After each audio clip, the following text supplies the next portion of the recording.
Welcome. I will be talking about two videos. The first video being The Secret, and it discusses about the law of attraction. Everything that is coming into your life you are attracting. Thoughts become things. Thoughts have a frequency. You attract what you think about in life. So we heard about a lot of people in the video, and they spoke about the law of attraction and how this was a big secret back in the day and only a few people knew about it, and it's about the law of attraction, attracting positive, by thinking positively you're attracting positive things in life, and just how you can just all of a sudden have all of these wonderful things and whatever you wanted in life if you just thought positively about it. And so it went on to say, if you are a person that thinks negatively or always thinking about bad things happening or focusing on the bad things, then that's what you're attracting and that's what happens. So that's why you have a bad day and you have a rough situation. And it's because this is what you're thinking about, so that's what you're attracting. So there was a gentleman, and he went on to say, oh yes, I have a wonderful home, I have a wonderful, beautiful wife, wonderful family, but that's, he said, yes, I have these things, and oh yes, because of the law of attraction, and I think of wonderful things in life happening to me, and they happen. But there's no proof saying this is how, it's no proof. There's no proof to it. It was more of like, I think positively. I discovered this secret that back in the day people spoke about and people didn't speak about and knew secretly. And so this is how I have all these wonderful things in life, is because I attract them because of all my thoughts. But there was no way he could prove it, and so it's not science. It was more like hearsay. People were saying, oh, I have all these wonderful things, but it didn't go into detail as to say, well, I have these wonderful things because I've set goals and I've set targets for myself to achieving certain things in life. It's at a certain time in life, and it didn't discuss that in the video of how they attained these things. It was more of like, oh well, it was because of positive thoughts and positive thinking that I got these things. So it was more hearsay. There was no way for them to prove it. So that was The Secret. The second video was Martin Seligman's Positive Psychology.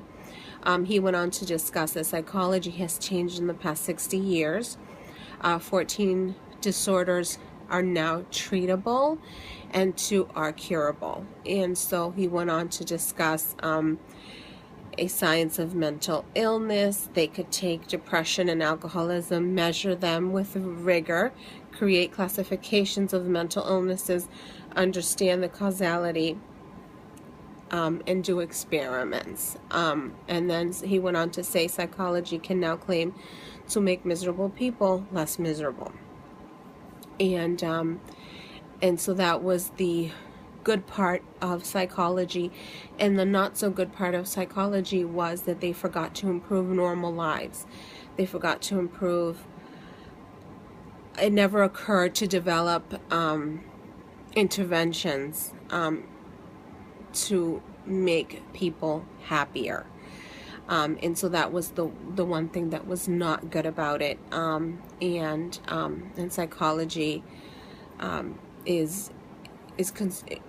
should be as concerned with human strength as with weakness, as interested in building best things in life as repairing the worst.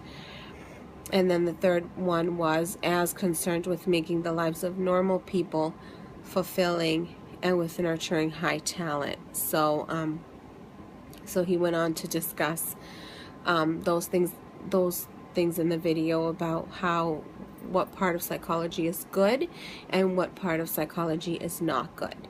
And so his video, there is science to it because it went into experiments and experimenting and asking questions and figuring out psychology and what is it, and is it good, is it bad, and how to improve it. So both videos were very different. And then the way that I deal with stress at work, I did have a situation today with a patient that needed the name of a doctor and the phone number, and it was, so when I was checking her out, I was following our office procedure, which is to look for the details that they need, and it wasn't written anywhere. So I said to her, I don't have it, do you know the spelling? And she said, no, I don't know the spelling, but the doctor told me you'd give me the name and the number. And I said, well, I can't help you, I don't know who it is and I don't know the spelling. She said, well, I could just Google it. And I said, well, that's what I'm doing, I'm Googling it. And she said, well, fine, I'll do it. And she walked away. And then I was on the phone with a patient that had called in, and she said, she came back into the office and said, well, you were very rude, and the way that I'm a doctor, and the way that you help patients is by giving them the name and the phone number, and so you were very rude about it. You don't just have a patient leave without that information. And I said, you know what? I absolutely think you're right. Thank you for your input. That information was not written where I could see it, so that's why I couldn't provide it to you. But I thank you for your input, and I appreciate your input. And so that was my response to her. It was a very calm situation, not aggressive or anything like that. And so that's how I handled it well, and I was proud of myself. And then one instance where I didn't handle stress well was when I had a patient. I was also at checkout trying to help her, and she was very aggressive and like just verbally aggressive in front of me.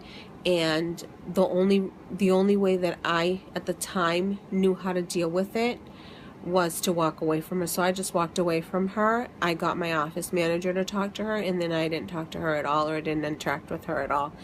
And I realized that that was not a proper way to handle it, but at the time that was the only way that I knew how to handle it. Thank you for watching.